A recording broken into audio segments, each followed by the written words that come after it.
Now to the shutdown standoff as the president blames the Democrats, tweeting, "I am all alone, poor me, in the White House, waiting for the Democrats to come back and make a deal on desperately needed border security. At some point, the Democrats not wanting to make a deal will cost our country more money than the border wall we're all talking about. Crazy." Joining me now, Kevin Sheridan, GOP strategist and former spokesman for the Mitt Romney campaign and RNC, and Robin Biro, former Obama campaign regional field director and Democratic strategist. Thank you both for joining me on this Christmas Eve. Wonderful to see you both. Good to see you. Let's talk a little bit about the timeline. This is what Mick Mulvaney had to say on, I think it was Fox News Sunday. The Senate went into recess until at least Thursday. That doesn't mean it will be before Thursday till we hear something back, but I don't think things are going to move very quickly here for the next couple of days. He's talking about the next couple of days. Could we see things potentially stretch into a week, potentially several weeks? Robin, what do you think? You know, I honestly do. I'm generally a glass half full kind of guy, but I think this is going to take a while. And you know, we've given part of the way on this deal, but it's not anywhere near the $5 billion that President Trump wants. I think we're going to have to meet somewhere in the middle. I suspect that we're going to get a deal on a border fence. If you notice, the president's most recent language is saying that also, and I think that that might appease some Democrats because, look, we were for the Secure Fence Act in 2006 on a bipartisan manner. I think we can make progress there, Molly. Well, it's interesting you bring that up. There's been a lot of talk about semantics, whether if they can just slide wall out of the documents that are being passed and forth, they could come to some sort of compromise. What do you think, Kevin? Is that the compromise that'll have to happen? And once things slide into this new year, will Democrats hold out until Nancy Pelosi steps in? Yeah, we're not going to have any negotiations, any real negotiations, I think, until she's sworn in on January 3rd and she can, you know, get the approval of the new members that she's got in her caucus that are very obviously left-leaning and are not going to allow her to do any negotiating with the White House on this whatsoever. At some point, though, she's going to have to stand up to her base and say, look, we can't shut the government down indefinitely forever for what we're talking about here is just a few $1 billion.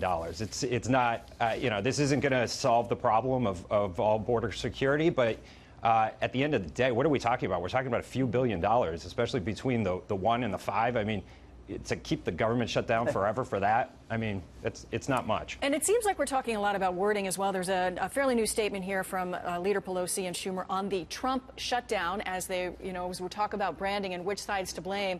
It says Christmas Eve and President Trump is plunging the country into chaos, the stock market tanking, and the president waging a personal war on the Federal Reserve after he just fired the Secretary of Defense. Instead of bringing certainty into people's lives, he's continuing the Trump shutdown just to please right-wing radio and TV host. Meanwhile, different people from the White House are saying different things about what the president would accept or not accept to end the Trump shutdown. So they're really billing this as the Trump shutdown. But once Nancy Pelosi steps in and begins to take over, then does the blame shift a little bit? What would the American people think if this goes on for too long? Robin? You know, honestly, that's a great question because it's going to be our problem. And, you know, we just gained 40 seats in the House. That's great. But if we don't actually get progress and get work done, we're not going to be able to keep those seats headed into 2020. And 2020 is going to look not so great for us presidentially if we can't actually deliver and get work done. That's going to require us to work across the aisle and start giving these Americans some of these reforms that they want. That's how Trump came into office, because he was the anti-politician. So we've got to get the message through our thick heads as Democrats that we've got to work across the aisle and get something done, Molly. Here's what one Democrat had to say, Senator Dick Durbin. Take a listen. The president just a few days ago said he was proud to author a shutdown of his own government, that he was elected to be the commander-in-chief and chief executive. It really is in the president's hands to decide. He says it's an issue of border security. I think we know better. It's an issue of his own political insecurity.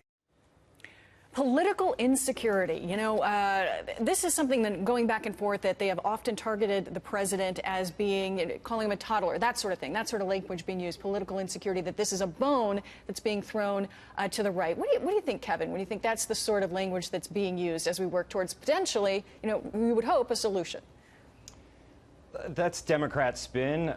Look, the border being insecure is a problem that goes back, and it's to blame, and both parties are to blame for it, going back 20 years or more. I think this is a symbolic issue. We're talking about a few $1 billion to start some serious structure at the border, whatever you want to call it. But the American people have lost faith in both sides of Congress because neither has done anything on it, and both have played political games with it. I would argue that there was a real shot in 2005 when Democrats were supporting border security, for instance, to get a real compromise done on it, and they bailed on it, and they took the issue and they thought it was good politics, and they've run on it ever since. And to some extent, they've continued to win on it until 2016, when President Trump brought the issue up, or then candidate Trump brought the issue to the American people and actually won on it when nobody thought it was possible. So now it's a mainstream Republican issue. But look, we're going to have to get security at the border. There's a reason why there's 15, 20 million people in this country illegally. They got here somehow, and some of it's coming over the border. You need to stop that border.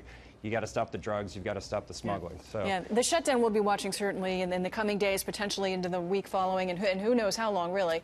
But that border issue we'll be watching for a much longer time, I have a feeling. Kevin Sheridan, Robin Biro, thanks so much for joining us. Merry Christmas.